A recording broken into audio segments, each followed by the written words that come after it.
What's up, everyone? Welcome back to King Anime Review, and for this video, I will be reviewing Boruto Naruto Next Generations, episode 158. And let's get the negatives, the negative out of the way first. The art in this episode was terrible, regarding the way certain characters looked. Specifically, our main squad, Boruto, Sarda, and Miski, their faces looked a lot smaller than usual and a lot, I guess you could say, tighter than usual because it looked like their faces was. It just didn't look how it normally looks and how it should look in Boruto in the Boruto anime. And I don't know why all of a sudden in the past this year, because last year we didn't have stuff like this with the Boruto anime, but this year it seems like um every once in a while we get this weird looking art style where Boruto, Sarda, and Mishki, their faces look a lot tinier than they're supposed to look.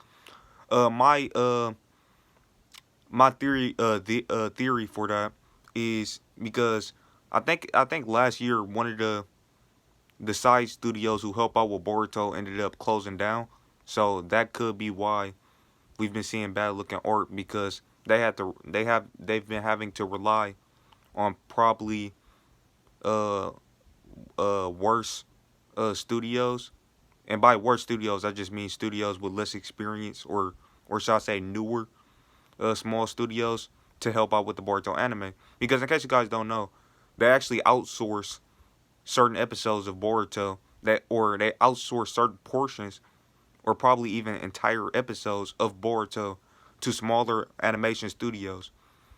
Sometimes they don't do that all the time, but they do that sometimes. I don't know if it's to save money or what. But the main studio who works on Boruto is Studio Period, and usually when they do an episode, it looks how it's supposed to look. But yeah, I have to get that negative out the way first. The art was not good um, throughout the majority of the episode. Now, the episode itself, the story, uh, and the animation, because art and animation are two separate things. They're not the same thing. The animation was good as usual. The story was good. I talked about a lot of this stuff in my last video. I talked about the artwork and stuff when I saw the preview for this episode, and I'm gonna talk about the preview for next episode as well. And it's gonna be some good news with that. But as far as the story go, last episode was the start of the car actuation arc. In my last review for the previous episode, I said that from here on out, Boruto is going to get into the core story. What I really meant to say was we're getting into plot heavy stuff now with this car actuation arc, because this car actuation arc is pretty much the setup arc or the prologue arc for the actual uh car slash Kawaki arc that we are in currently in the manga. So well, technically before the Kawaki slash Kara arc in the manga, there's the Owl arc, but apparently in Japanese they refer to the Owl arc. Well, actually, I think they refer to, before the Owl stuff, they refer to it as the Kara arc, then the Owl arc, and technically in the manga, the current arc we're in right now it's officially called the Kawaki arc, but it's focused on Kawaki and Kara. So that's why I call it the Kara arc, the Kara slash Kawaki arc. Anyways, this right now, the arc we're in right now, some people may think, oh, it still seems like filler. No, it's not filler. We're getting into plot heavy stuff that actually is going on in the manga. I'm not saying all the other episodes of Boruto didn't have plot heavy stuff, because that's not the case. The start of the arc had plot heavy stuff. The start of slash Inuchiya arc, tuning exams, Miski arc, Mujina bandits, etc. We've had a lot of great arcs in Boruto that had some great plots and that actually developed characters in Boruto, whether they be side characters or main characters. And a lot of these characters don't get that much development in the manga, because the manga is more focused on, at least right now, and it has been for the past 20 chapters, is more focused on the plot heavy stuff regarding the main threat to the Boruto world. Now I know I've been rambling and I haven't even talked about the episode yet, aside from the artwork. But yeah, I'm gonna try to briefly go over the episode. The story was good. And just like the last episode, I think this was a great episode when it comes to further fleshing out this content from the manga, the story from the manga, and adding more details to the core organization. Because it's, specifically with this in this episode, essentially Boruto, Sarada, Miski, and Konohamaru, as well as another guy who accompanied them, who apparently he's a guy who he's familiar with the terrain that Boruto and Sarada that Boruto's Team 7 is going into, because they're going into a foreign land that's I think it's the land of silence. Oh no, it's I think it's called the Hidden Valley Village or the Land of Valleys or whatever. So they're going into one of the smaller ninja nations, or I don't even know if it's a ninja nation, but they're going into one of the smaller nations. And apparently, the guy who's accompanying them, he's been going on missions like that for a long time, where he goes into smaller villages, because apparently they're still fighting in the smaller villages, although all the five great ninja nations are at peace and they sign peace treaties with each other and stuff.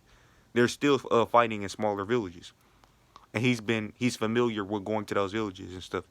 So yeah, essentially, when I get to this village, they meet this lady named I think her name was May or Me, um, and her husband has been missing. He worked for a company, a medical research company or something like that, and the company is actually owned by Victor.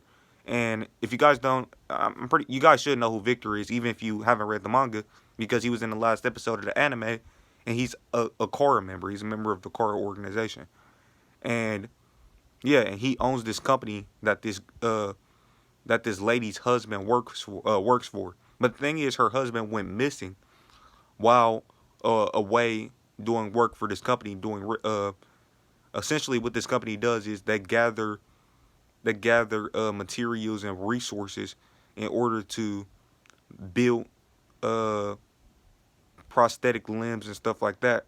And Victor, we actually seen Victor in this episode. He ran into Boruto and his gang, and Boruto, and he told us a story about how he was.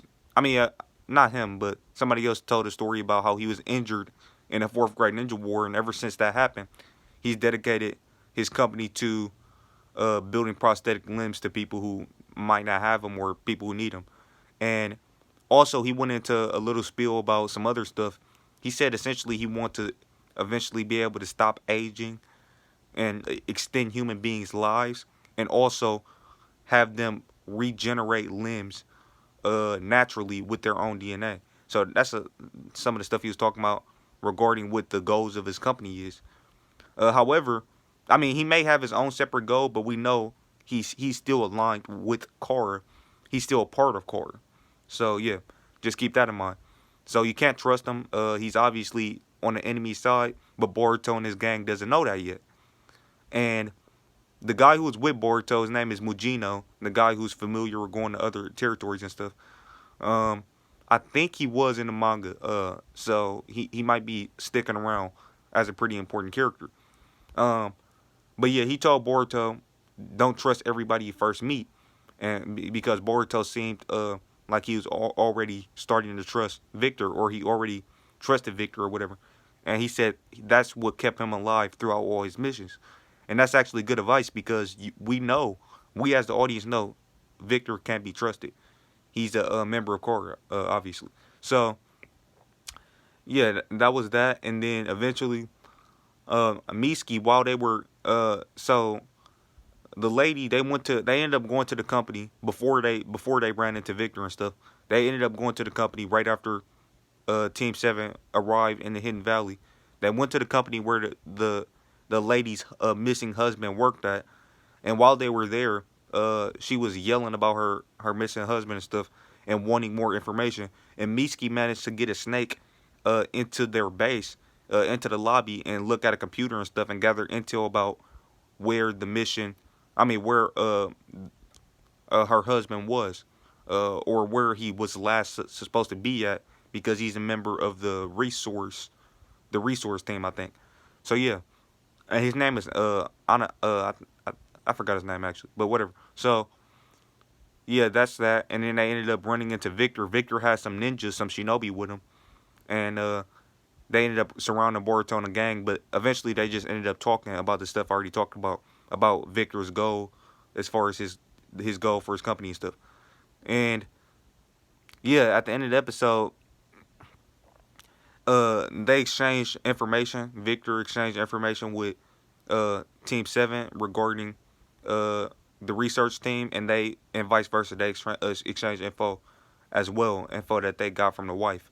And uh, at the end of the episode, they end up going into this cave that seemed to have like wood, branches, tree branches and stuff like that. And at the end of the episode, they ended up finding the lady's husband, except he looks like a zombie now, and he ended up stretching his arms out and almost hitting them. So yeah, it looks like he's under control by something. Um, and yeah, that was the end of the episode. Now the good news is, I started the video off with bad news about the art. The good news is, from what I saw with the from what I saw from the preview for the next episode, episode 159. It looks like that art is actually getting back to normal. In the next episode, we're gonna be getting uh the art that we should be getting, and Boruto, Sword, and Mitsuki are looking like they're gonna look how they should normally look in the next episode. So that's great news. Um, Also, something I forgot to mention at the beginning of the episode, we saw the new core member. I forgot what his name was. Depa. Yeah, that's the name. Depa, or something like that. He's the new core member. We only seen him briefly at the start of this episode, but uh, by the way, that new core member, the guy with the the purple makeup, that we saw at the start of this episode, he's actually not from the manga, so he's an anime only core member. And since he's an anime only core member, I don't think he's gonna end up lasting that long. I think he's gonna be ended up being defeated. Now, if he is defeated by Team Seven, I think that'll cause a big problem because Team Seven at their current state should not be beating a Kara member. I mean, if they have Konohamaru helping them, I don't know. I guess that could. I mean, they have Konohamaru and Mujino helping, so I don't know. I still don't think it makes sense for them to be able to beat a member of the inner Kara member just yet. But yeah, I think he's gonna get dealt with pretty quickly. Based on what I saw from the preview, it said they said it was it looked like Niski had like a flower on his shoulder, and then he was looking at it very seriously. Uh, Probably that could be connected to Hashirama cells, because if you guys don't remember all the way from the anime, the first arc of the anime, the New Way arc, when Sai was researching, looking around for traces of the ghost incident, he saw these flowers, and the flowers obviously, as we found out back then, if you see like a flower or something, it's a sign that a wood style user was there and he was using the wood style jutsu. Now, what could this mean? Well, the next episode is titled Hashirama Cells. Now, personally, what I think is going on is I think Depa, uh, he has Hashirama cells. Maybe he's kind of like Yamato, where uh he was uh researched on probably by Amato, or whatever. Uh, Anime onlys don't know who Amato is, but you'll find out who he is eventually. It's not really a spoiler. I just dropped his name. But anyways, he's probably researched on, and he was probably given Hashirama cells or something like that, and that's probably why he's able to use wood style. The next episode is called Hashirama cells, so obviously someone is using Hashirama cells. Now, I think the guy who attacked Boruto and his team at the end of the episode, the guy who's the missing husband, I think he's being controlled by wood style. It's not like a genjutsu. I don't think it's like a genjutsu. I think he's just being controlled by wood style. Possibly Deba can just insert Hashirama cells into somebody and control them like that, or something like that, and give them like a huge power boost with wood style. I don't know, but anyways, that's personally what I think is going on, and I think that's pretty much it. Boruto and his team, it seemed like they were kind of struggling against the guy in the preview, the husband. However, I think they were only struggling because, like Boruto said in the preview, he don't want to hurt the guy because he promised he was gonna bring him back to his wife. So I don't know if they're gonna be able to save him, but what is clear is he's being controlled by Woodstock. Anyways, I don't want to make the video too long. Thank you guys for watching the video, and that's pretty much it. I'll catch you guys in the next one. I plan on reviewing next week's episode as well. Anyways, thanks for watching. I'll catch you guys in the next one. Peace out.